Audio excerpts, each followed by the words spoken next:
I call this the January 21st, 2020 meeting of the Lincoln County Board of Commissioners to order. Our invocation tonight will be given by Jason Caldwell.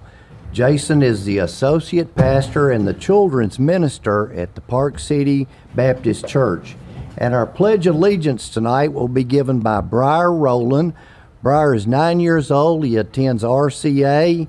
He loves all things outdoor, especially animals and dirt. He's the son of Dale and Crystal Rowland. If you would stand for the invocation and the pledge.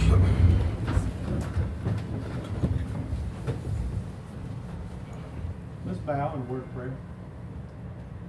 Dear Lord Jesus, we come before you, God, thanking you so much for this day. Lord, we thank you so much for the grace that you show us, and we thank you for being able to call Lincoln County and Fayetteville our home. We thank you for each leader that's in the building tonight, Lord, and we thank you that you've brought them here tonight to this meeting. Lord, we pray that you would put your hand on this meeting and bless it. Lord, we pray that you would be with each leader, Lord, help them to make wise decisions, not only for the here and now, but also for the future of Fayetteville, Lincoln County. Lord, we pray that this meeting would honor you, not only because we ask it in your name, but also because of those that are here and their hearts that are hearts that serve you. Lord, we just love you and praise you. It's in Jesus Christ's name that we pray. Amen. Amen. Pledge allegiance to the flag of the United States of America and to the republic for which it stands, one nation, under God, indivisible, with liberty and justice for all. Please be seated.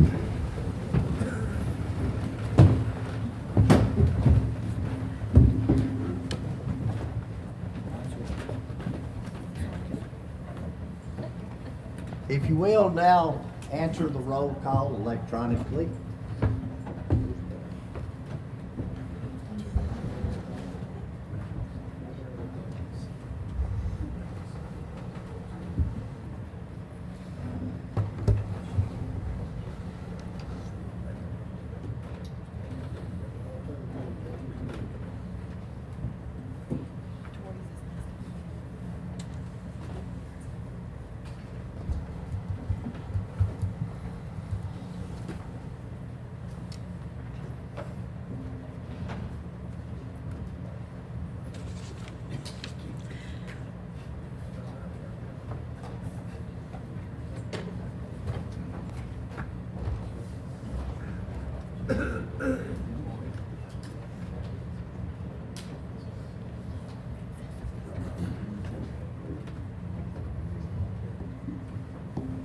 It's got to be something else. Come back to it. Yeah, let me do this. There are 22 commissioners present. Okay. Miss Young's clicker is not working, so she Okay. is present, but I have to advance it to mark her present. Okay. All righty. 2 absent, 22 present of the commissioners. The only announcement I have, did everybody get the notification in there about the refugees resettlement? I've had a lot of calls, a lot of emails on that.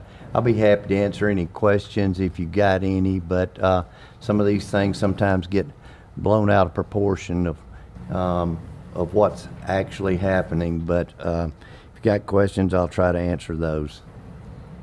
If not, we'll ask for a motion to approve the minutes for the December commission meeting. Commissioner Bradford makes that. Commissioner Douglas seconds it. Any questions or comments or changes in last month's minutes that were in your packet? All those in favor of approval as they were printed, please say aye. Aye. Any opposed, no. Unanimously approved. Should have received 11 monthly minutes in your packet. Anybody didn't get those, let me know and we'll get them to you. Our next item on there, and I'm honored as just the county mayor for this next item. About 2 years ago, the state passed a resolution where the finance director in every county had to go through a class. If they already were a CPA, it was not required, which ours is. But his whole staff has become a certified county finance officer. And at this time, I'm going to read this. 7 Lincoln County Finance Department employees graduated from the Comptroller's inaugural class, earning the title of Certified County Finance Officers. 7 employees of the Lincoln County Finance Department earned the designation of Certified Finance Officer, CCFO, by the Comptroller of the Treasury. To earn this designation, employees were given extensive study material to learn with monthly review classes led by CTAS, followed by a comprehensive test after each class. The 11 tests included topics such as county budgeting, internal controls, purchasing, governmental accounting, financial reporting, risk management, pensions, and other post-employment benefits. To maintain the CCFO designation, individuals must have 16 hours of approved continuing education per year. The finance department whose employees earned this designation are, and I would ask you to stand and remain standing as I call your name and years of service. Vicki Trenum with 29 years of service. Jackie Pamplin with 24 years of service. Lois Clemens, 16 years of service.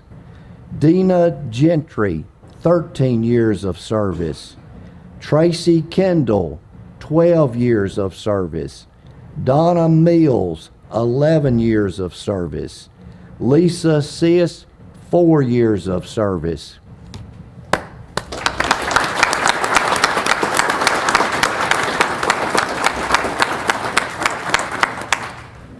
And a lot of times, these ladies in this department don't get all the credit that they deserve. We just passed our 3rd year for no findings on our audit, and this department is what leads that, and we really appreciate what y'all do. We're proud of what y'all have trained to become, and we look forward to continuing to serve as this county and the people as you have in the past. Thank you very much. Our next item, I will turn over to Anthony Taylor at this time for an introduction and a presentation.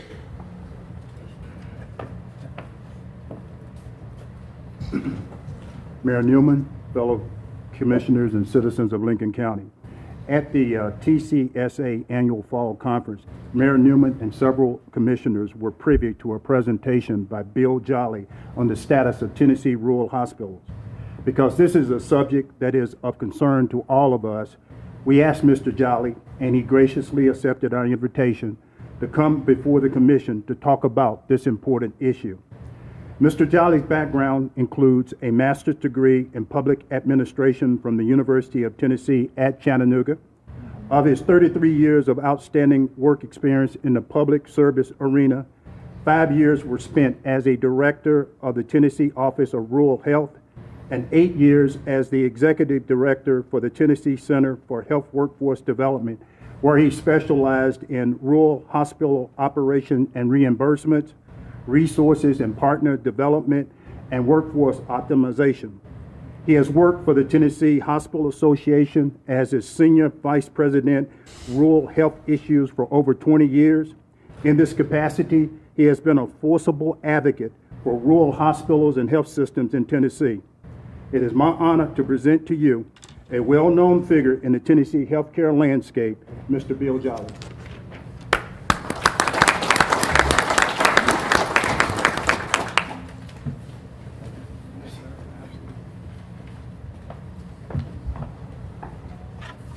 So it is, Mr. Mayor and members of the commission, certainly an honor and privilege to spend a few minutes with you tonight to talk about the issues that Mr. Taylor has described. I did have a presentation, but I brought copies.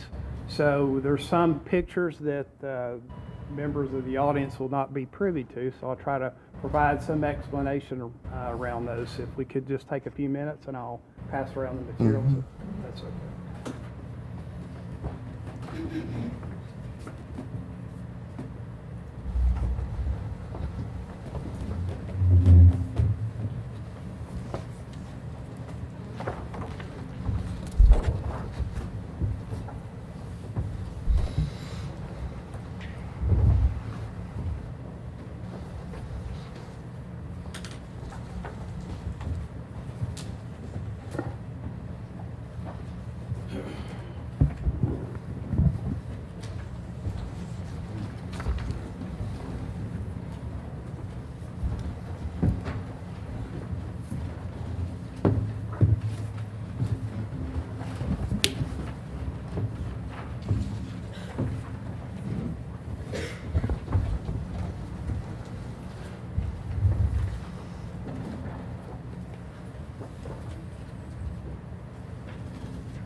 So as Mr. Taylor mentioned, I've had the great opportunity to work for the Tennessee Hospital Association over the last 20 years, and had an opportunity to also work with a lot of great rural healthcare leaders and advocates across the state. And in fact, I've had an opportunity to work with Mr. Russ Spray and also Mr. Bob Lonis probably over that entire period of time. And they're such great leaders within the state and very well respected in their field. And more recently having the opportunity to work with Mr. Taylor as well, and providing the opportunity to come speak to you today.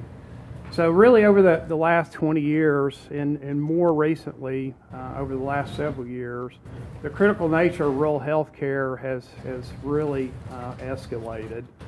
One of the things that we did more recently is we really looked across the state of Tennessee to see what the impact of our rural hospitals has been on the communities that they serve. And there's a really good quote that I wanted to mention, and it comes from one of our rural hospital CEOs in West Tennessee, who said, "The benefit of having a rural hospital in your community is a rural hospital that provides access to care that is close to home. Close proximity to care alone has proven to have better patient outcomes. We face a lot of challenges, but we find a way to get it done." And certainly that's the case that we see here in Tennessee. You probably have read a lot in the papers about rural hospitals that have closed, not only here in Tennessee, but across the country. And I'll spend a little bit of time talking about that in more depth. We've got so much attention as it relates to the closures that we've seen in Tennessee that PBS will be running or filming a story over the next 12 months to really profile the challenges of a lot of our rural communities, and that's something that you'll see. And more recently, we've been contacted by 60 Minutes, who also has a similar interest in profiling the state of Tennessee. Certainly being profiled in a negative manner is not something that we look forward to, but hopefully during their investigation what they'll see is a lot of our rural hospitals are the hub of innovation.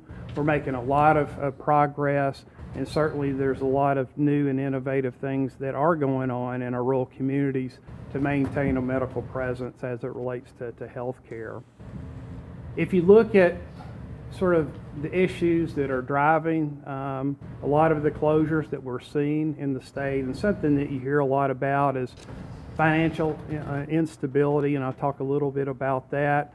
Unfortunately, we're seeing declining volumes, and that's been driven by the fact that certainly a lot of services are now being provided in an outpatient capacity, and there's also some factors that are sort of leading patients in that manner.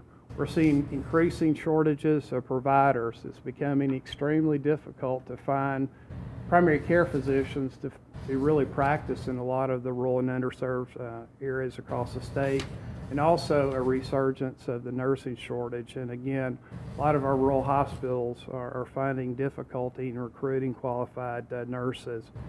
and also a system that really disincentivizes visionary transformation. In a lot of communities across the state, they can no longer maintain inpatient capacity, and often these communities, they don't necessarily want to close the hospital, but they do not have the ability to really innovate and provide services in a little different manner. But hopefully we're making some progress there. But certainly our rural hospitals are in trouble. Over the last several years, we've seen almost a 5% decline in their bottom lines or their revenue. Their average daily census continues to decline as, again, care shift to the outpatient setting. And in a lot of instances, that may be a more cost-effective way of delivering care, but certainly it's going to impact our rural hospitals. And a lot of the decline we're seeing is actually due to patients' preference. So patients may actually be choosing to go elsewhere for their health care services. And in some cases where you've actually had rural hospitals close, this has led to an increase in mortality. You may have actually read about some stories here in Tennessee where we've had some patients that have shown up at a hospital that has closed, and they were unable to get transported quick enough to the next nearest facility, and they actually died during that transport. And certainly that's something that we don't want to continue to see in Tennessee.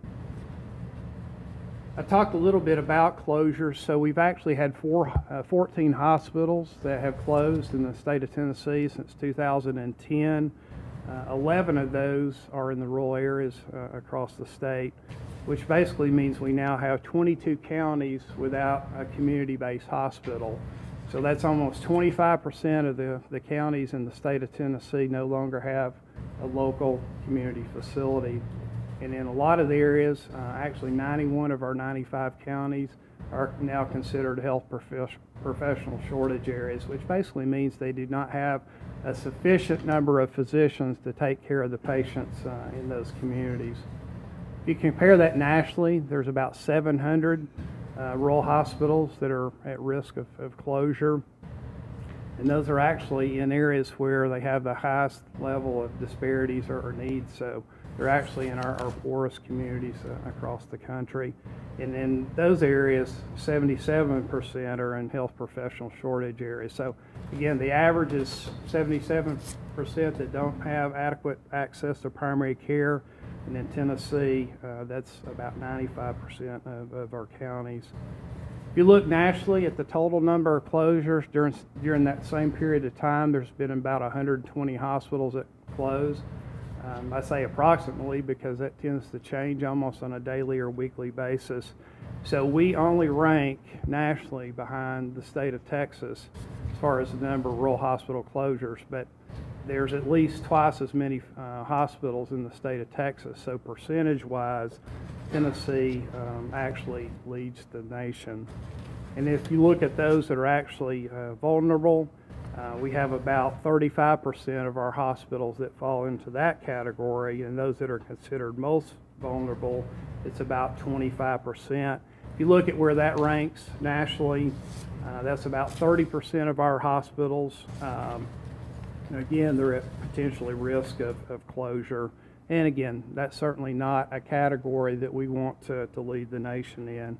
So what does that lead to? Certainly, it leads to a significant number of closures, not only in Tennessee, but nationally. And as you see in the presentation, I've showed you sort of some pictures of hospitals that have closed, just to really sort of give you that visual of what that facility may have looked like at the time it actually was in operation.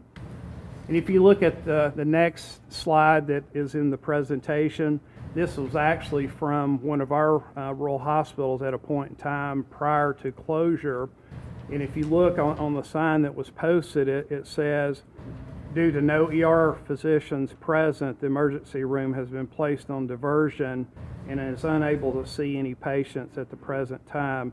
So if you need immediate assistance, our staff will help you to call 911. And you see the sign to the right that says emergency phone located on the wall. So can you imagine if you're a patient in need of emergency care and you showed up at the hospital and there's no one to provide services. And again, that's just not a situation or a visual that we want to see at any of our rural hospitals across the country or within the state as well. So I thought that the commission would especially be interested in what does that mean really in economic terms. So if you look at sort of the national perspective, if those 700 or so hospitals were to close, and again, I won't go through all the data here, but it's almost 12 million in patient encounters, which is about 100,000 healthcare jobs and almost 140,000 community-based jobs. So again, looking across the country, that could potentially be the economic impact those closures would have. But I really wanted to look more specifically at what that impact would be here in Tennessee, and then some positive news, and then some of the sort of indicators that I think would be critical for the commission to know. If you look at our state's 60 rural hospitals, this was the most currently available data from 2017. They provided almost 16,000 jobs. If you look in Lincoln County, during that same period of time, that's about 300 jobs. It maybe was a few less than that at that point in time. The annual payroll was almost 900 million. It was approximately 12 million here in Lincoln County. So the rural hospitals are definitely some of the largest employers. If they're not the top employer in the community, typically they're going to be one of the top three, and it would account for about 20% of the community's employment and income. If you look at the overall economic impact that those hospitals have, so it goes beyond payroll. You look at the goods and services and other support that the hospitals purchase within the community, that equated to almost $1 billion for the state of Tennessee. And for Lincoln County and the hospital here during that same period of time, that was about a $15 million impact on your community. The hospitals also provided almost 980 million or 980,000 emergency room visits at the 60 hospitals here in the state. And if you look at the care that those providers or those hospitals are providing, as far as uncompensated care, that's almost $400 million that the hospitals are providing to those patients or other payers who are not paying for the full charge of that service. And again, for Lincoln County during that same period of time, that was about $7 million. So looking at the future, just real quickly, some of the things that we need to change to make sure that our rural hospitals remain more financially viable. One, we need to save our rural providers, so there needs to be a greater emphasis, not just here in Tennessee through our state legislature, but nationally and through Congress as well. Also removing a lot of the regulatory barriers, so it's some increasing costs that are associated with making sure that the hospitals are compliant, and that just continues to escalate every year. More and more regulations and compliance and other standards that are placed on our hospitals. And also aging facilities, so we need to address the infrastructure. Although you certainly have a beautiful facility here in Lincoln County, I get out across the state all the time and visit our member hospitals, and as far as those located in rural areas, the one you have here in Lincoln County is one of the nicest that I've seen across the state. So certainly have a lot to be proud of. We also need to continue to look for strategies to help make sure that our hospitals do remain financially viable, and other ways we can address the reimbursement inequities that our rural hospitals see. We were involved this past year in working with CMS to change the way in which our rural hospitals are reimbursed by addressing the area wage index, which really had put Tennessee at a huge disadvantage to other states like California and Massachusetts and others. So although that's not going to alleviate a lot of the issues, financial issues that our rural hospitals are having, certainly it's a step in the right direction. But we need to go really beyond that. There's a real opportunity to look at alternative payment models. We're hoping over the next several weeks that the Centers for Medicare and Medicaid Services will also introduce a new mechanism for either allowing states like Tennessee to develop more predictable reimbursement models or providing some innovative strategies toward financial innovation. And then within the state of Tennessee, and I know Lincoln Health System was the recipient of an award that allowed the Department of Economic and Community Development to engage a consultant to come in and provide some comprehensive consulting and analysis of the hospital and some opportunities for growth here. And certainly we'll continue to advocate for that work at the state level, but I was pleased to know that the hospital had taken advantage of that very limited opportunity. There were only 8 hospitals that were selected among a pool of applicants to participate in that program. We also need to look at expanding access through the use of telehealth. And there's certainly a trend nationally and in Tennessee where rural hospitals can link to other tertiary partners to provide specialty care that may not be available in the area here in Lincoln County, and also investing in the physician workforce. So Anthony had mentioned that through the Tennessee Hospital Association, we have a Tennessee Center for Health Workforce Development, and very basically that entity provides support for the placement of primary care physicians in rural areas across the state where we can provide financial incentives for residents that have trained in our medical schools to come and practice in areas like Lincoln County. We had been so successful in that area that Governor Lee this past year appropriated an additional $6.3 million to assist in that effort. So we're hoping that more of our rural hospitals and providers will access the support that we provide through THA and TCWD to assist you in those recruiting efforts, given the challenges that we're seeing. And also reauthorizing various workforce programs, whether it's nursing, again, a lot of challenges there, a lot of challenges related to the recruitment of allied health professionals as well.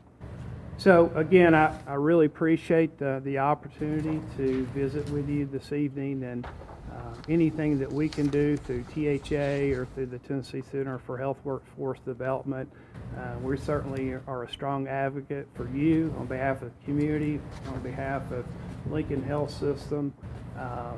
Hopefully we'll see greater investment, not only within the state of Tennessee, but federally as well. I think there's a lot of momentum that we're gaining. Unfortunately, it's been driven by the closures, but hopefully, Congress and the legislature recognize the needs that we're seeing throughout the state of Tennessee. So with that, I'll be glad, Mr. Mayor, if there are any specific questions. If you have time, for questions. Yep. Any questions we would entertain at this time for Mr. Jolly? If not, we appreciate it. Thank you very much. Thank you. Next item, consideration for approval to elect Audra Bradford to the Library Board. Trina Quick has resigned, and this term would expire in June of 2021. What's the will of the commission on this item? Move approved. Commissioner Ogle makes the motion, seconded by Commissioner Hunter. Any comments, questions, discussion? Not all those in favor of approval, please say aye. Aye. Any opposed? Ms. Bradford's unanimously approved. Next item, consideration for approval to appoint Rex Dunn or any other properly nominated person from this floor to the Lincoln County School Board in District 3. Susan Cooley moved out of the district after her marriage. This term would expire August 6th with the next general election. I will entertain a nomination for Mr. Dunn and anybody else from the 3rd district that has agreed to serve.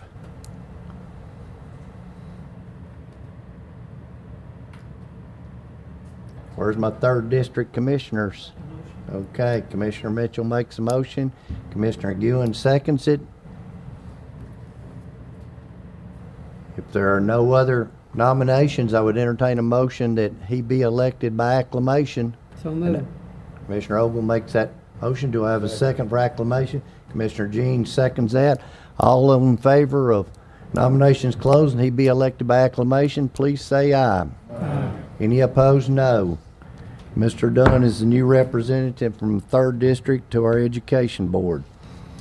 Next, and one point on that, Ms. Carla Buchanan has tenured her resignation from District 5 and will be replacing her on that board at next month's meeting. Both these positions will be filled at the next general election, which is August 6th. But we will fill that position in the August commission meeting. Next item, consideration for approval to re-elect Darren Walker and Stephanie Britt to the Parks and Recreation Committee. Those terms would expire January 2022. What's the will of the commission on this item? Commissioner Taylor makes that motion. Commissioner Dangerfield seconds it. Any questions, comments, or discussions? Not, all those in favor, please say aye. Aye. Any opposed? Unanimously approved. Consideration for approval to elect Glenn Douglas to the Parks and Recreation Committee. Chris Thornton declined another term. This would be an expiring term of January of 2022. What's the will of the commission on this item? Commissioner Bradford makes a motion, seconded by Commissioner Young. Any discussion? All those in favor, please say aye. Aye. Any opposed, no. Unanimously approved. Next item, consideration for approval to elect John Bayless to the Ardmore Giles Lincoln Industrial Development Board. His father, Mr. Rayburn Bayless, passed away. John, we're nominating to fulfill that unexpired term, which would expire January of 2023. What's the will of the commission on this item? Commissioner Graham makes a motion, seconded by Commissioner Mitchell. Any discussion on this item? All those in favor of that approval, please say aye. Aye. Any opposed, no. Unanimously approved. The next item we're skipping, we got a little ahead of ourselves on that one. We cannot take any action on that until they release the next community development block grant. So that will be in next year's budget. So there will be no action on it. Next item, I will turn over to Commissioner Ronald Jean. We're moving fast. Do what? Is it the planning and zoning educational? I thought it was visiting walls. Give me a microphone there, please.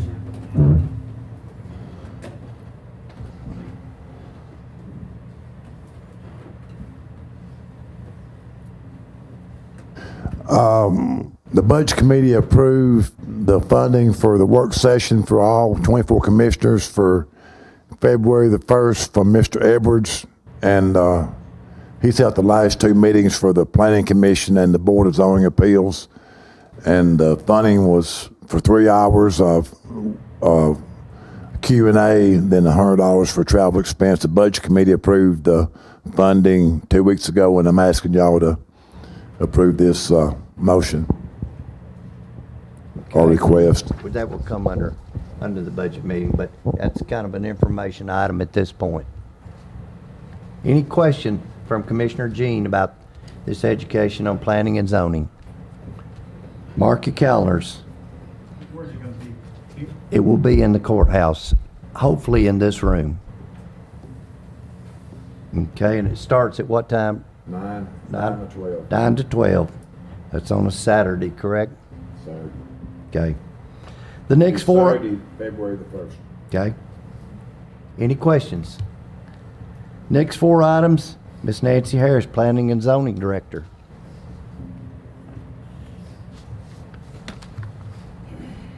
Good evening, everybody. Bruce Tanner, he's the Planning Commission Chair, is also here if you have any questions. First on your list, The Planning Commission made a recommendation to address fence issues in the county. Sorry.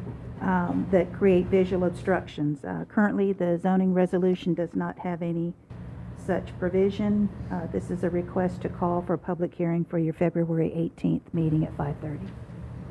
Okay, that was pretty well covered in your information. Any questions at this time will be voted on for approval or disapproval after next month's public hearing. But we would like, if you got questions, to go ahead and get those out on the floor at this time, correct? Yes. Okay. If there are none, I'd entertain a motion and we approve the call for public hearing on this item. Commissioner Ashley makes a motion, seconded by Commissioner Taylor.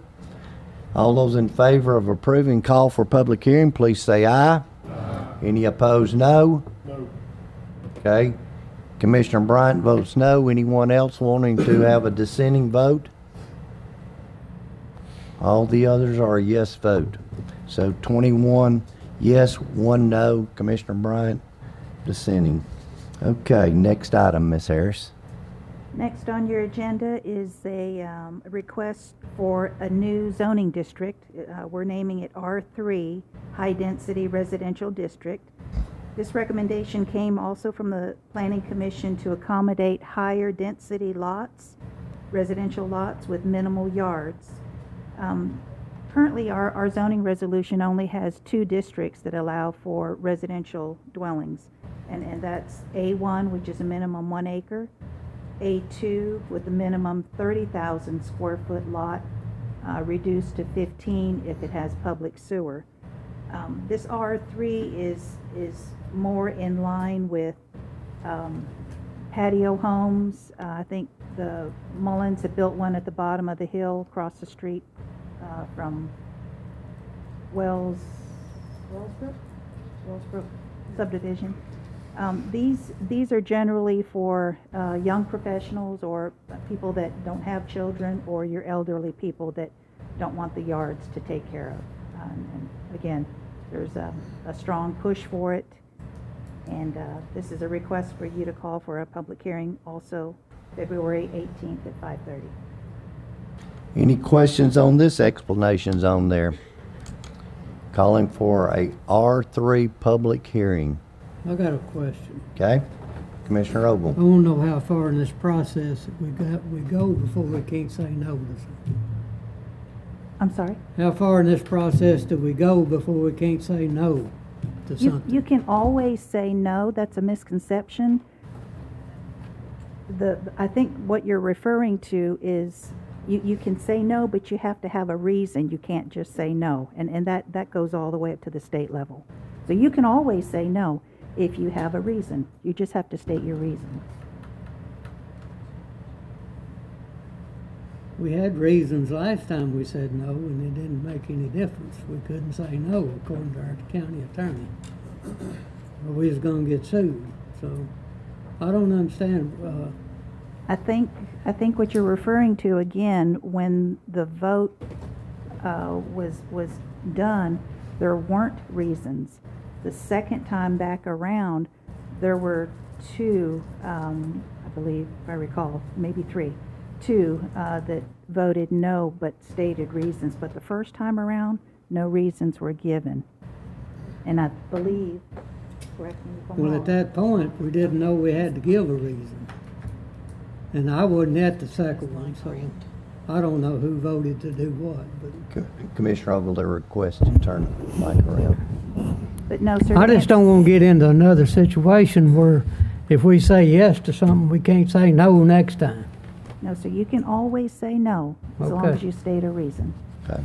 And we're discussing a procedural item on your part. Is that on this, we're calling for a public hearing to hear this, but any questions are not off limits to this commission about this. We could still vote this in an R3, and you still can turn down somebody for a reason in R3. If we vote this in after next month's public hearing, we would just be putting that in our documents that it is a zoning R3. If they jump through all these hoops, you know, and there's no problems with anything, and there's no reason to stop them, we really can't stop them. But this is not, you know, nothing changes but because of us voting in the public hearing or even passing the R3. Is everybody, am I correct? Yes, absolutely. Okay. Absolutely. Commissioner Cunningham, did you have a comment? Mr. Chairman, Okay. Yes, sir. when we voted last time, we had people here in public hearing, we had people here against this particular issue.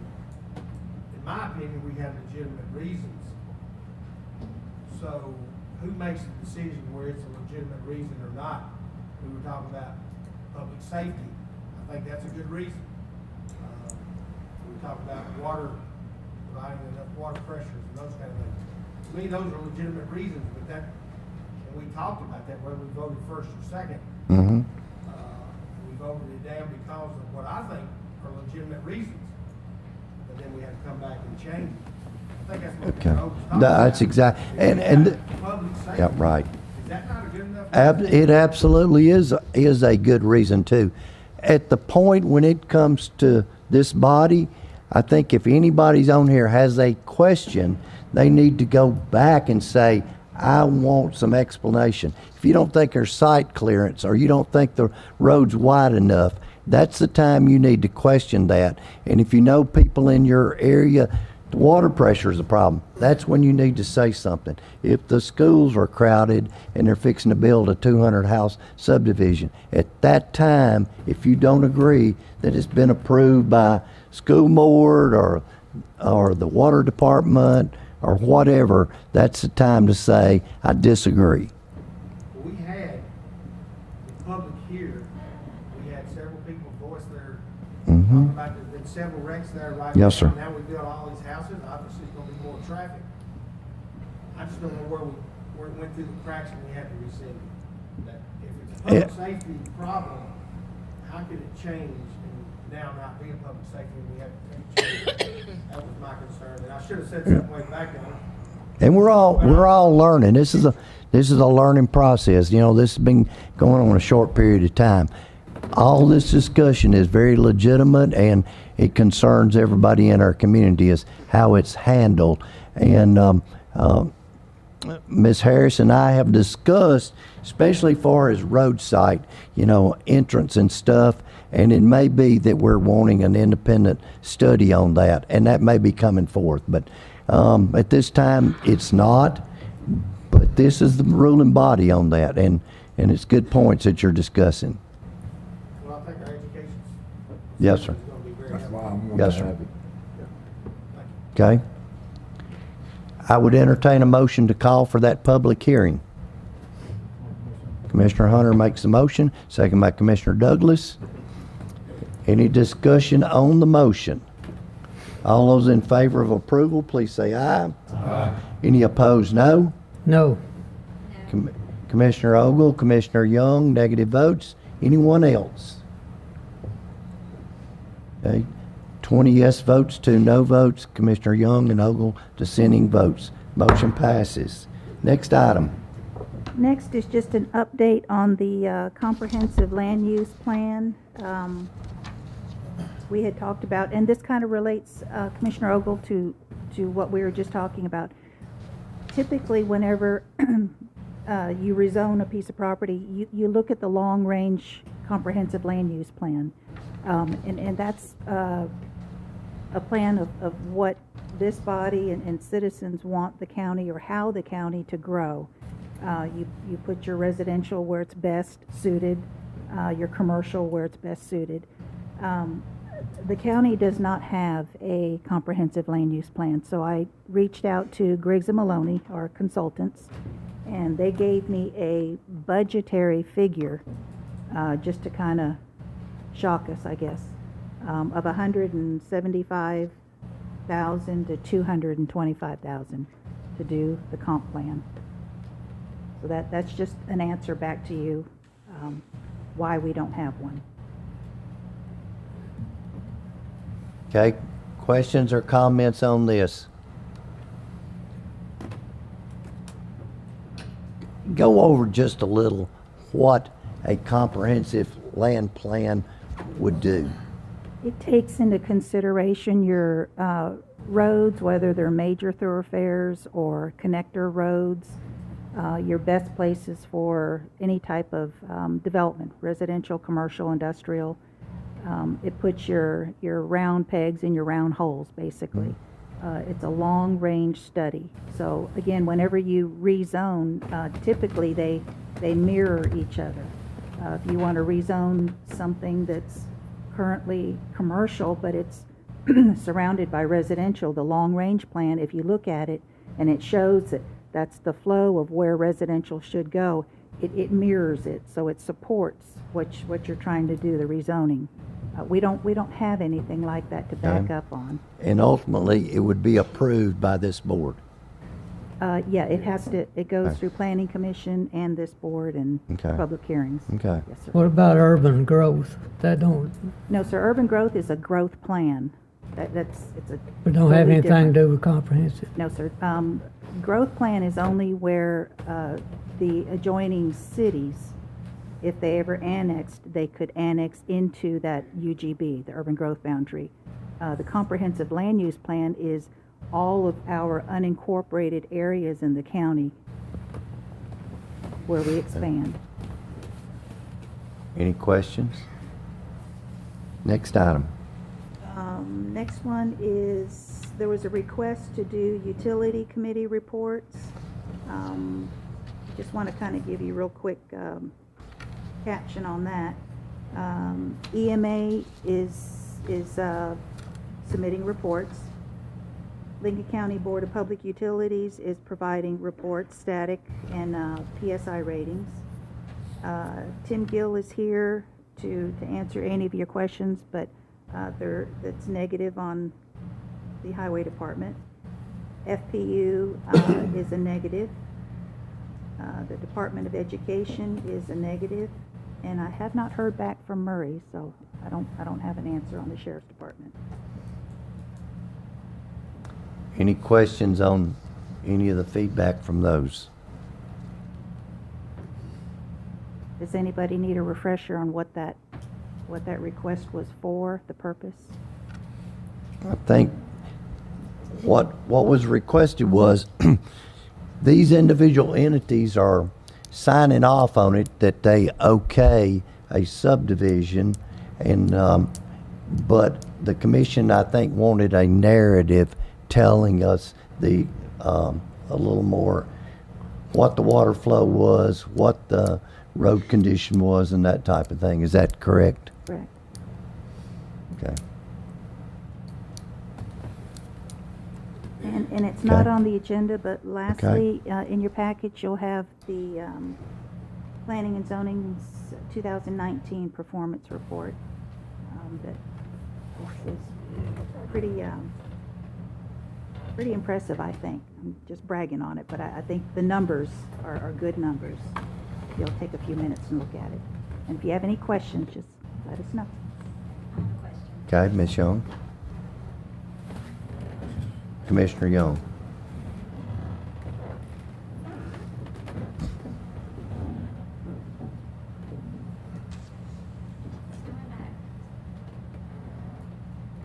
The committee reports, these committees that are replying negative, are they not going to give a report to you? Is that what they're saying? Correct. We need those reports. So how are you going to go about getting those? I am a messenger. I cannot instruct them to. FPU's their own entity. You'll have to ask Tim. I feel like that's the only way we're going to be truly informed is if everyone will go along with this and do what's requested from this body. I don't know that we made a official by vote, requesting that. That would be the next step, I would think. Is that correct, Attorney? I'm not sure how you will make official report. Yeah.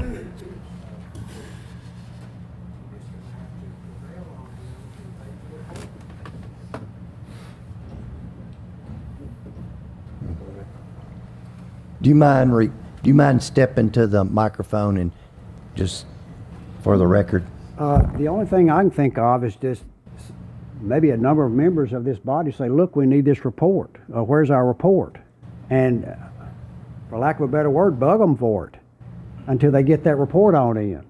So, but you can't force FPU to do anything. They're not under our jurisdiction. So, but we can sure make them wish they had given the report, you know, okay? Well, the schools was a negative, wasn't they?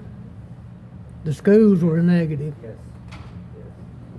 Well, They that's agreed pretty to give important. numbers, I think, the numbers of capacity over at any school. Am I correct on that? I think they said that.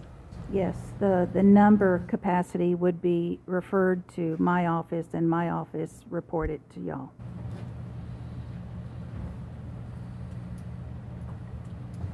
Anything else? Yeah, can a motion be made, like she said right now, for us to put this in a put it in vote to make it? Yes, sir. Right now, can we do it? I would entertain that, Commissioner Martinez. I'll make a motion. You gotta turn the mic on for. Okay.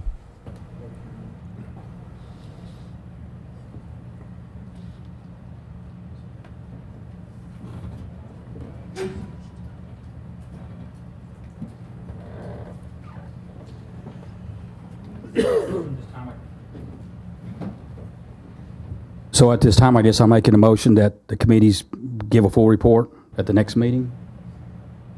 That we get a narrative report we get a on narrative any report for the request next- for on the the February. subdivision development. Yes, sir. Okay, all righty. Is there a second? Commissioner Dangerfield, are you seconding that? Okay, floor is now open for discussion. I just want to know, since everybody else is doing it, what is their reasons why they don't want to turn in numbers or figures or whatever they're supposed to be doing? Have they given y'all a reason why they don't want to do it? Too much work.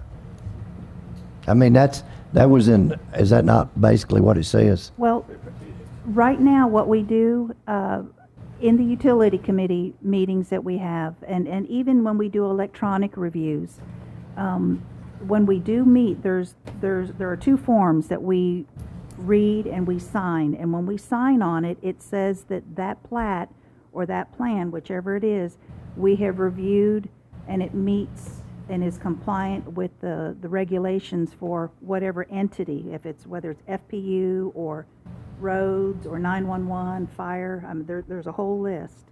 But as far as a report per se, how many road lengths it is or how many miles, no, it doesn't say that. But we do that in our review.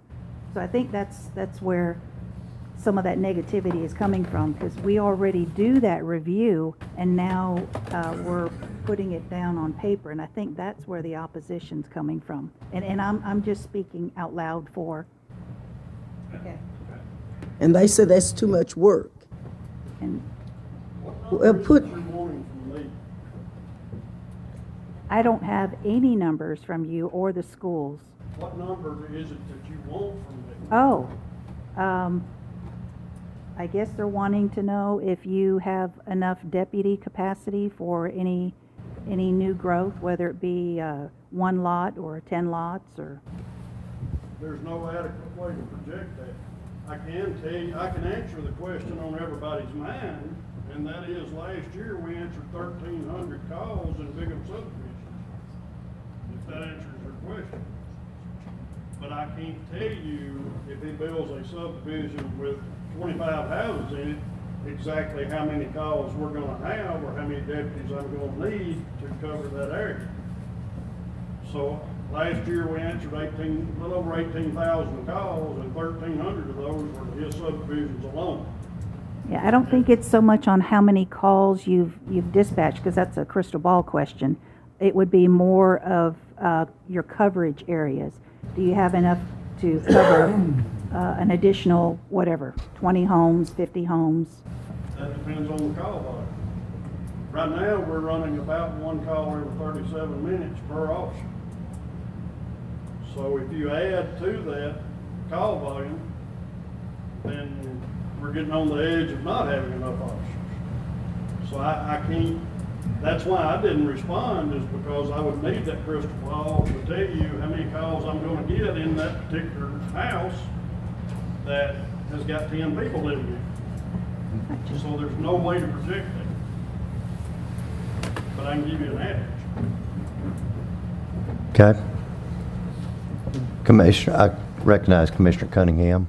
I think the problem comes, and I've talked to some of the folks involved here, you know, in a subdivision of property, they would have to do this. So if I decide to divide 5 acres and my daughter wants to build a house there, then the road superintendent and FPU and everybody's got to put an explanation in there as to how much, how many problems this one house is going to cause Lincoln County. Are we going to have to build more roads? Are we going to have more schools? Are we going to? That's the problem. Any subdivision of property. So you know that's silly to have to do that, and that's the way they feel. Well, I don't think it's silly. I think it's. If it's 150 acre, if it's 150 house subdivision, yeah, that's something. But if it's 1 or 2 houses, that's kind of dumb. Well, we're talking about 150 houses Yeah, if it's in a 150 subdivision. houses, So, yeah, we need that information. But yeah, if it's one house, well, that's all we're asking for is that information. so it needs to be clarified a little differently as to, you know, like I say, they look at a subdivision of property as one house being split off from, you know, like I say, if I sold a lot to my daughter, they would consider that a subdivision of property, and reports would have to be filed. So it needs to be, we need to do a better job of telling them what we want it for. Is it for over 50 house subdivisions or over 100 houses? I mean, it needs to be 2 or 3 houses. They shouldn't have to file reports on how it's going to affect Lincoln County. Well, we're talking about an R3 resolution. An R3 would be a little different situation. Well, that's what we're talking Put about. 150 houses in. But like I say, the way you asked for it, it was for a subdivision of property, and that could be one house. Is that right? I recognize Commissioner Bryant. I've been to several of those meetings, and in my opinion, and this is, I think, go along with what Mr. Cunningham's saying, all those people at these meetings they're professionals. They know what they're doing. It doesn't matter to me. Tim Gill standing right there, we'll use him. He knows about roads. If he doesn't think there's going to be enough road capacity, he's not going to let it happen. Or he's going to say, I don't agree with this. The gas guy's going to do the same thing. The electric, them putting it in a piece of paper and sending it over here to us is just, it just creates a big snowball effect, and they can't get their work done now. And they're not going to let anything bad happen to us. They're all professional people. So why would we want to bog their departments down with an answer that they've already given the answer? If they give an answer and say it's okay to do this subdivision, that's the answer. They can write it down and say it's okay, but it's still the answer. So I don't see why we want to get a piece of paper up here every single time anybody subdivides some land and just bog their departments down. If we're going to do that, we're going to have to hire some folks. You know, the sheriff's going to have some more folks, and Tim's going to have some more folks.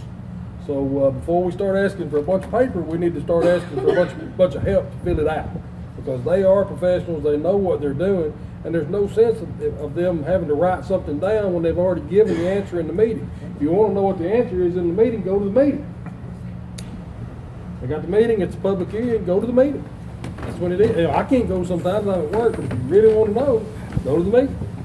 Okay, and that's probably a good point is, do we have a way now that we're letting the commissioners know what's coming up in y'all's meeting that might be more helpful for them, where when it's in their district that they could attend? I guess my question is, do you want to know for the individual subdivisions that Commissioner Cunningham was talking about, or at what point do you want to get more involved? For his notification. I was talking about an R3. That's what I thought was talking about. You've got the majors and minors. I think they're just talking about a major subdivision, which is 5 lots or more, correct? Right. I don't think they want to know on a 3-lot subdivision, do you? But I think it would be nice if, especially the commissioners in that district, found out when there was a major subdivision beginning discussion on it. And I can do that. If you prefer, I can email you the proposed plat and when it's coming up before the Planning Commission. So you can either attend, or if you can't make it, you can look at the plat and shoot me questions back, and I'll make sure that they're addressed. Will that work? Would you please do that? I would request that the commission get that. Sheriff. Mr. Mayor, to elaborate on my answer a while ago, to help you with what we're talking about, you can't hear me? Not on the recording thing, no. It's the first time I've ever heard that. Can you hear me now? Usually up here. Okay. To elaborate on what you're talking about, from our standpoint, it's going to depend on what kind of subdivision you're building. It's going to depend on whether it's a high-end subdivision, or if it's a rental subdivision, or whether it's a refinance subdivision, because that depends on the caliber of people that move into the neighborhood. So if you take the number I gave you a while ago and consider that there's probably 1,500 of those houses, that's one call per house every year. So if you add 150 houses, that at a minimum you're looking at 150 extra calls. But we can't say that because we don't know what kind of house we're building or the character of individual that's going to be moving into that house. So when I saw the survey, I'll be honest with you, when I saw it, I thought, well, there's no need in answering this because I don't have a decent answer to that question. So it's not that we avoided it. It's not that we didn't want to fill it out. It's simply it was not a legitimate question the way it was worded. So I still can't predict where we're at on this. And I won't be able to predict it until after somebody moves in here from somewhere else and they bring their laws with them. And they say, well, it ain't that way where I came from. Well, the road will go back that way. But we don't have any way of saying that. So if we knew the caliber of subdivision that we're talking about, we might could narrow this up. And I think Tim's in the same situation. I think everybody is. Because, you know, if you build a 3,000 square foot house, it's going to take a lot more to maintain than a 1,500 rental house. So, Okay. Does that help any? Yes and no. Well, I think this, if we will, as individual commissioners representing your district, we need to get involved earlier in the process to represent your people. And to do that, you need notification from this department, and we'll get that out.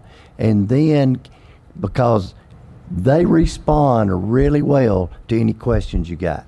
So when y'all know in your district you got something coming up, please get involved early in the situation. Is that fair enough? Commissioner? How about if we just had an agenda from the planning commission that was emailed to everybody? Can we do that? Would it have on the agenda, you know, so-and-so builder, 10 lots in, you know, Elton or whatever? It'll say whether it's a major subdivision or a construction plan, yes. But what I can do, and I think might work out a little bit better, is I can email you the plats so you can see it. You'll see exactly what they're proposing. It'll give you the size of the lot, how many lots, where it is, and it'll also show you the size of the water line, all your utilities, because that's what we look at during utility. Think that'll be better? I can still email you the agenda, whatever you guys want. I mean, would that do it, Tori? What? I mean, that's a plus, but not. Well, what is it that you want? I want those reports I want those reports in front of us so when we make a decision as a governing body, we can make an educated decision. That's what I'm asking for. Okay. And we do have a motion on the floor that's been properly seconded requesting that. So we're in discussion on that item at this time? Commissioner Hunter? Okay. It's not plugged up, Jack. It's not plugged up. Highway Superintendent Gill is recognized. Okay. I've been in office almost 10 years now. I've had one subdivision that come about 3 or 4 months ago of more than 5 houses in a subdivision.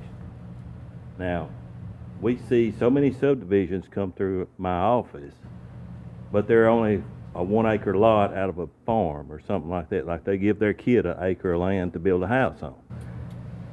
There's no telling how many of those come through my office, and they're considered a subdivision. Now, a major subdivision is totally different. It's got more than 4 houses in it. It's going to have 5 or more houses. I've only had one come through our office in 10 years. So, you know, you're not going to see many reports because there's not anybody building subdivisions right now. They have to build 5 or more at a time. If it's on a state route or federal route, who gives the approval at that time? Well, we hadn't had any subdivisions. Okay. Come off a state route. We hadn't had any subdivisions at all other than the one 3 or 4 months ago. And it was the one out off Prospect Road, and it's about 15 or 18 houses. That's all it is. They have one on Wells Lee. That is not... That's not a major subdivision? It's not a major subdivision. What is it? It had 16 houses. He's got it set up, possibly could have 16 houses, but he don't do them all at one time. It's not got a road in it or anything. They're all going to access from the county road. It's not going to have a public road inside the subdivision. Why did we change it from an A1 to an A2 if it's not a major subdivision? I cannot answer that. Smaller lot size. That allowed But that means more houses. Possibly. Possibly. Possibly. That's the word. And I'll be glad to do any reports you want to do, but like I say, if I do one on every subdivision, it's going to be, you know, I mean, that's what I'm elected for, to know the situation of these roads. And I can do that, I feel like, on my own. I feel like I can do that on subdivision, major subdivisions. Like I say, I've only had one, so how many reports? I mean, that would only, if you do major subdivisions, you wouldn't have seen a report out of me but one time so far. But now if you do all subdivisions, there's no way I can do it. Because we see 4 or 5 a week, more than that. I mean, it's just...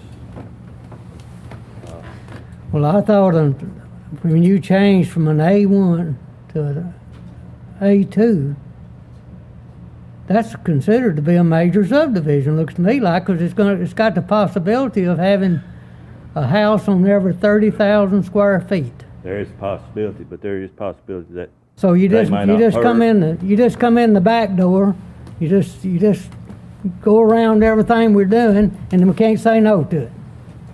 That's what it amounts to. Well, it's not considered a major subdivision at this time. I mean, it's not more than 5 houses at a time.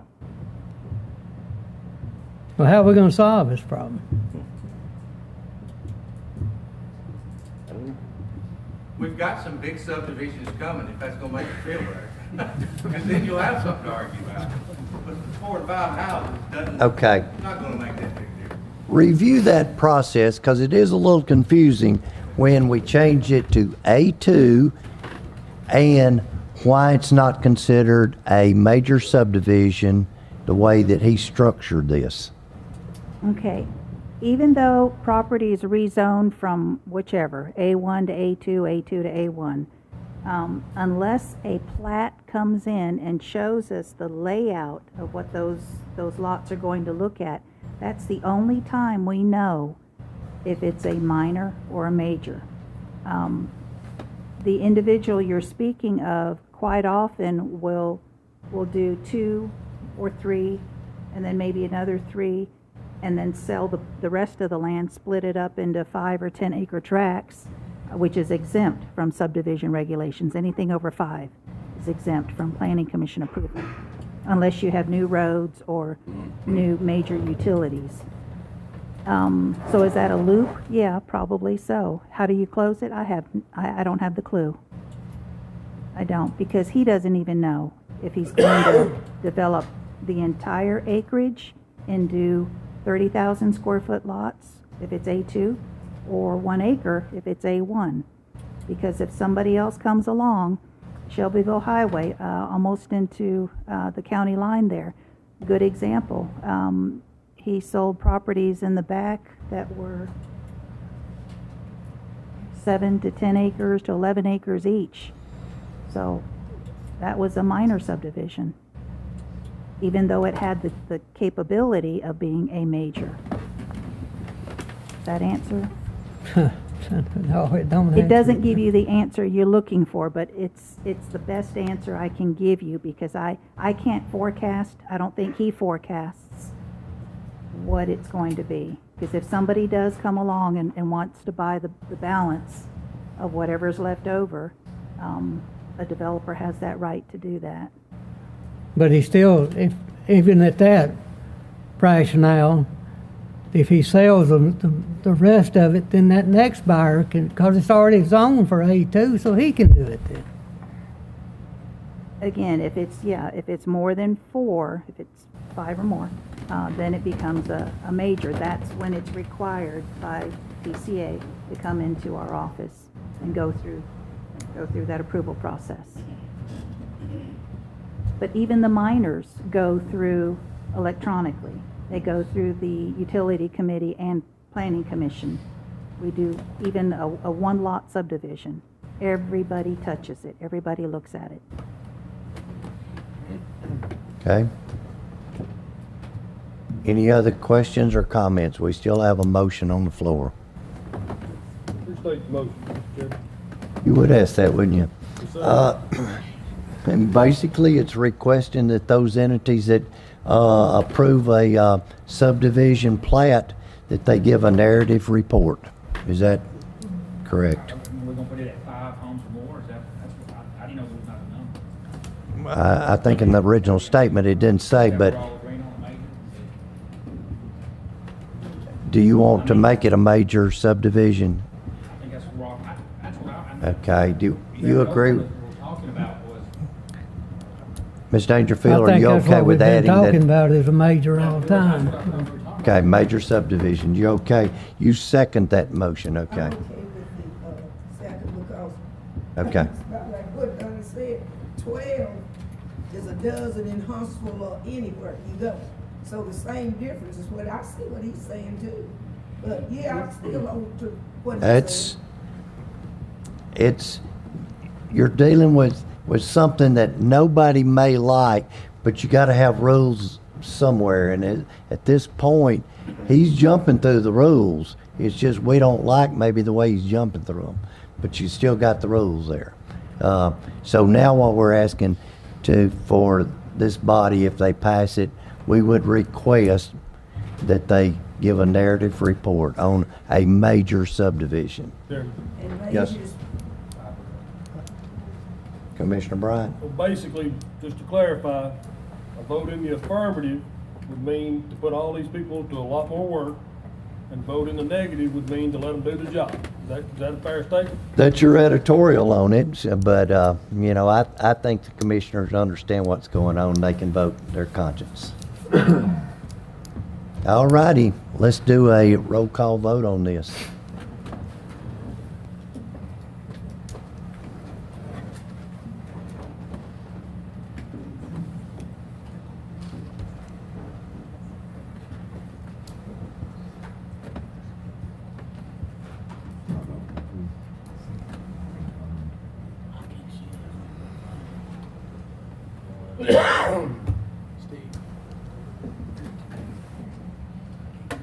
I can't see. Okay. Commissioner Gunthenberg. Me too? Or just- The only ones I don't have is Tori's and Steve's. Okay. Tori's gonna You got that. I think you got to change that because he grabbed mine. Okay. To cancel it, is that what you're saying? Yes, ma'am. Is everybody, if you're for it, you should have voted yes. If you're against it, vote no. But were y'all swapped? You have my clicker. So, y'all are getting more entertaining all the time. Tories doesn't work and y'all are swapping. Okay. Hold on. I have to cancel the whole vote. You're gonna get to vote twice on this. You have to ask them, is it okay to cancel this? I need a motion that we cancel this vote and revote because of a technical difficulty. Commissioner Walker makes the motion, Commissioner Young seconds it. All in favor of canceling this and revoting, please say aye. Aye. Any opposed, no. Okay, clear it and let's revote. Okay, now, I'm not sure her clicker is gonna work, Okay. and I can't. You can write it on a piece, come up here and write it on a piece of paper, and we will, after everybody's, I will show it. You don't have, if it don't work. Can we do it old-fashioned roll call? Or I can call roll. No, we're not calling roll. Come up here. That's executive order.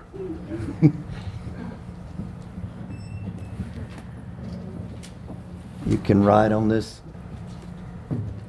Go over there in your chair. Need a pen? Yes or no? As everybody else? Go ahead and vote. Go ahead and vote.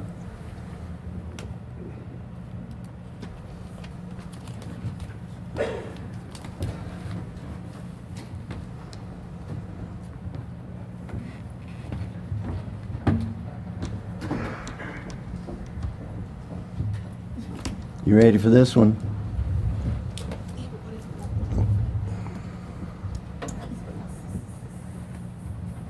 It will not proceed because hers will not show. You can't vote secret ballot. Yes, sir. This is kind of borderline secret ballot, and this is not allowed in this body, so I think you need a roll call. Get back to the listen to Mr. Cunningham. Mr. Cunningham has overrode the executive order.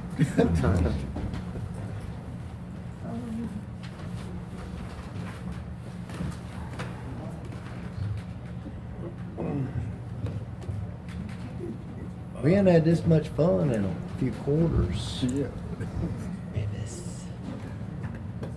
Okay. And they're voting yes or no, correct? Yes or no. A yes vote is for telling them we want a narrative for a major subdivision. 5 plus, correct? That's 5 plus. correct. Okay. Commissioner Graham? No.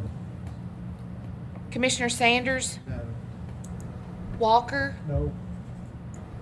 Thorpe? No. Ashley? No. Gewen? Mitchell? No. Bradford? No. Hunter? No. Spray? Yes. Britt? Yes. Dangerfield? Yes.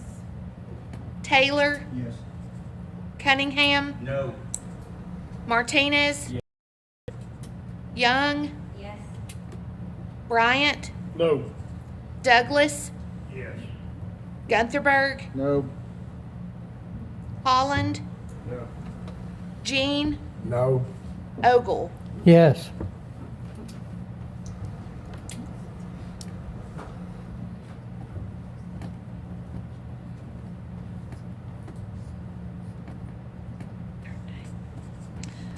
Have 9 saying no, 9 saying yes, 13 voting no. Okay. Motion fails. Next item. Anything else? It's got it. All righty. Next item, consideration for approval to change the date of the May County Commission meeting to May 26 due to the TCSA Post-Legislative Conference, which is scheduled for May 19th through the 21st. This was on our budget calendar, and it would be much appreciated if we could have a motion and get this passed. Move approved, Mr. Chairman.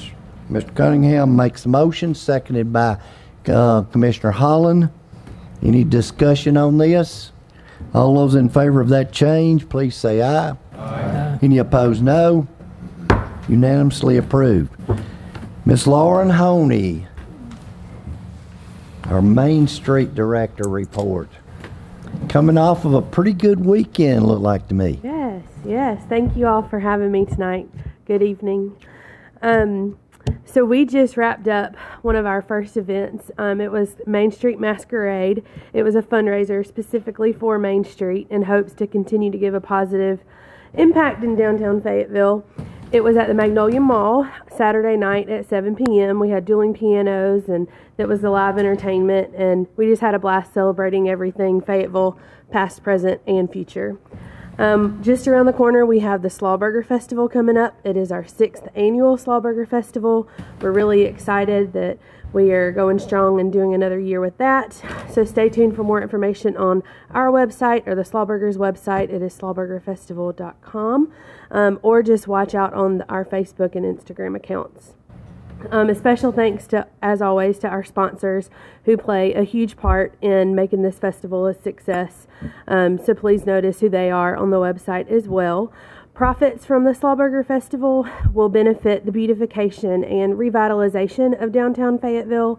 We are presently in the middle of a $10,000 grant for building owners in the Main Street District, so all of which is possible due to the previous Slawburger Festival's revenue.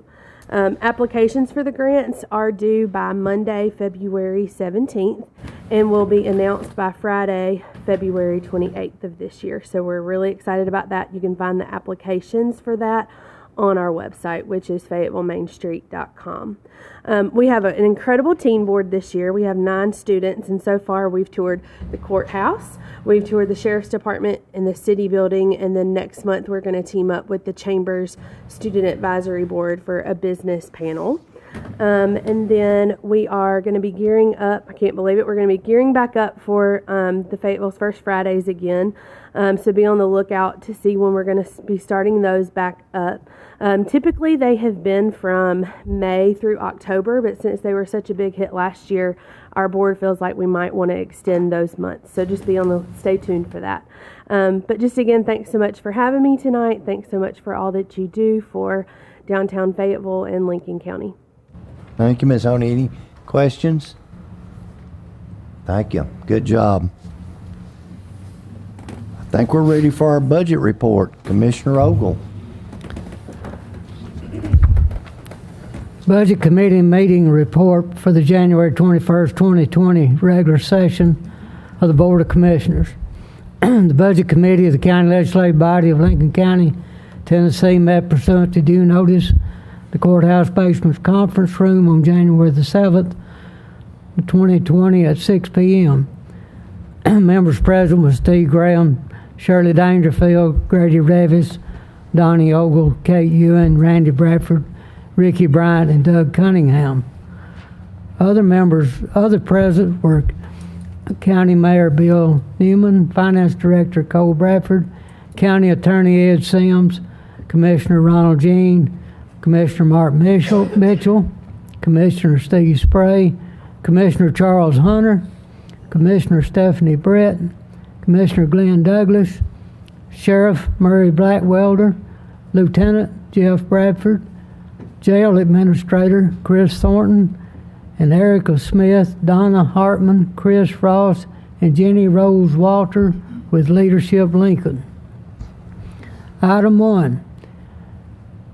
County Mayor Newman presented the following items. The planning and zoning training for commissioners has been scheduled for February the 1st, 2020 from 9 a.m. to noon. Total cost will be $550. I had a motion by Commissioner Cunningham, seconded by Commissioner Bradford. Passed unanimously to recommend approval of increase in account number 101-51 51100-524 by $550. Decrease account number 10139,000 by $550. What's the will of the commission on this item? Commissioner Hunter makes a motion, seconded by Commissioner Bradford. Any discussion? All those in favor of approval, please say aye. Aye. Any opposed, no. Unanimously approved. Commissioner Ogle. Public comment on the Elora Solar Farm ended last week, and TVA will likely make their approval decision by February. Information item. Countywide animal control continues to be a problem and is an issue that will likely require additional attention in the near future. Census update was an information item. Commissioner Brett informed the members that the Fayetteville Main Street Masquerade will be on January the 18th, 2020. This celebration will serve as a fundraiser for the organization. Commissioner Brett has the tickets for sale if anyone is interested. I think that's already been taken care of. Okay, item 2. Law Enforcement Committee Chairperson Ewan presented the following recommendations from the Sheriff's Department and Law Enforcement Committee. A. Request for proposal of RFP for jail, commissary, and inmate banking services. Had a motion by Commissioner Ewan, seconded by Commissioner Bradford, and passed unanimously to concur with the Law Enforcement Committee's recommendation and recommend approval of awarding the 3-year contract with options to extend the contract period an additional 1-year period to correct commissary supplies subject to satisfactory contract terms based on review by County Attorney Sims, Finance Director Bradford, and Mayor Newman, and authorize Mayor Newman to sign all necessary paperwork. What's the will of the commission on this item? Commissioner Thorpe makes that motion, second by Commissioner Ewan. Any discussions or questions? All those in favor of approval, please say aye. Aye. Any opposed, no. Unanimously approved. Commissioner Ogle. Item 2B, RFP for inmate phone system, video visitation for the Lincoln County Jail. Had a motion by Commissioner Bryant, seconded by Commissioner Ewan, and passed unanimously to concur with the Law Enforcement Committee's recommendation.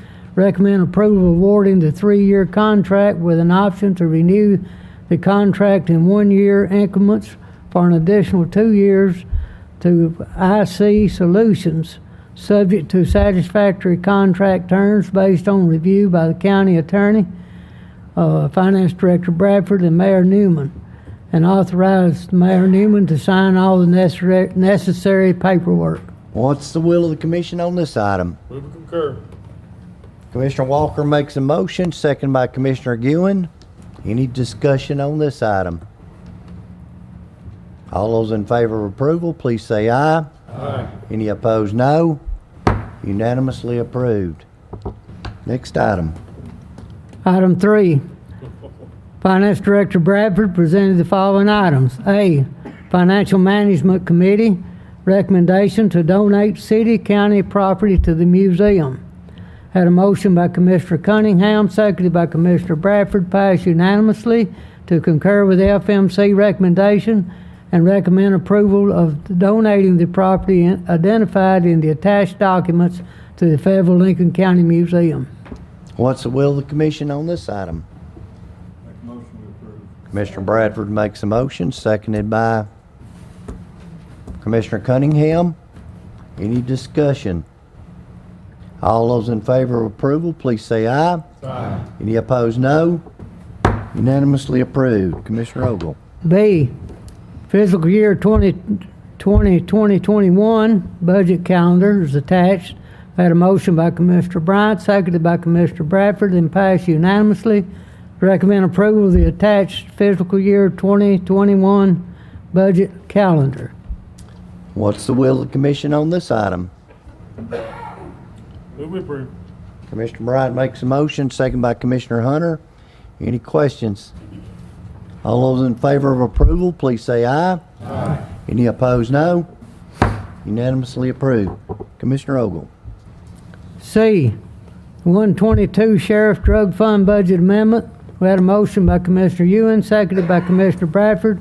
Passed unanimously to recommend approval of the attached request and increase account number 122-54150-431 by $9,000 and decrease 122-39,000 by $9,000. What's the will of the commission on this item? Commissioner Ewan makes a motion. Commissioner Young seconds that. Any questions or discussion? All those in favor of approval, please say aye. Aye. Any opposed, no. Unanimously approved. Commissioner Ogle. D, 141 General Purpose School Fund Budget Amendment. There's one of those. It's for $1,900 to budget for donor restricted donations for the following. $1,900 to pay the Lincoln County High School girls soccer coach supplement from the Lincoln County High School Soccer Booster Club. What's the will of the commission on this item? Commissioner Hunter makes a motion, second by Commissioner Spray. Any discussion? All those in favor of approval, please say aye. Aye. Any opposed, no. Unanimously approved. Commissioner Ogle. 143 Cafeteria Fund Budget Amendment. It's for $5,000 to set up the USDA 2019 Alternative Breakfast Mini Grant we're receiving from the Lincoln County High School to provide equipment, supplies, technology, or marketing assistance for the school cafeteria. The funds will allow the Lincoln County High School to purchase needed resources to expand the breakfast access and participation by implementing an alternative breakfast model. Award funds will be available by December 20, 2019. Receipts for purchase resources must be uploaded into an e-plan by June 30th, 2020. What's the will of the commission on this item? Commissioner Brett makes a motion, second by Commissioner Martinez. Any discussion or questions on this item? All those in favor of approval, please say aye. Aye. Any opposed, no. Unanimously approved. Commissioner Ogle. F, 146 Extended School Program Fund Budget Amendment. It's for $3,000, an amendment to extend the school program fund to reflect estimated expenses under the Retirement Hybrid Stabilization System. Had a motion by Commissioner Revis, seconded by Commissioner Cunningham. Passed unanimously to recommend approval of the attached 146 Extended School Program Fund Budget Amendment. What's the will of the commission on this item? Commissioner Taylor makes a motion, seconded by Commissioner Britt. Any questions on this item? All in favor, please say aye. Aye. Any opposed, no. Unanimously approved. Commissioner Ogle. G, Financial Reports. Had a motion by Commissioner Bradford, seconded by Commissioner Revis, and passed unanimously to acknowledge receipt of the attached financial reports. I would entertain a motion acknowledging the receipt of that report. Commissioner Thorpe makes a motion. Commissioner Douglas seconds. If you got it, say aye. If you didn't, say no. All those three received it, please say aye. Aye. Any who didn't, no. Everybody got it. Commissioner Ogle. Item 4, there being no further business to be presented, I had a motion by Commissioner Bryant, seconded by Commissioner Revis, passed to adjourn, respectfully submitted to the January 2020 regular session of the county legislative body. Steve Graham, Chairman, Donnie Ogle, Secretary, Cole Bradford, Recording Secretary. That's all we have, Mr. Chairman. Thank you, Commissioner Ogle. Next item, notary publics. Madam Clerk. I have Lori Ann Thompson by Commissioner Cunningham, Kimberly L. Posey by Commissioner Cunningham, Debbie Ann Lund McCool by Commissioner Dangerfield, William Alexander Boyce by Commissioner Cunningham, Molly Patrick by Commissioner Cunningham, Demetra McEllier by Commissioner Brown. Meredith Kowalski was given to me from your office. Is that okay? I think Commissioner Cunningham, would you like to add her name to that, please? Okay. Gwen Winsett by Commissioner Cunningham, Jane Beach by Commissioner Ogle, Paul Richardson and Samantha McFerrin by Commissioner Thorpe. Okay. Any additions we need to make? Need a motion to approve that list then, please. Commissioner Bradford makes motion. Commissioner Dangerfield seconds it. All in favor of approval, please say aye. Aye. Any opposed, no. They are approved. Floor is now open for new business for the commission. Move we adjourn. Commissioner Thorpe makes a motion. We adjourn. Second by, I didn't see, Martinez. All in favor of adjournment, please say aye. Aye. Any opposed, no. You're adjourned.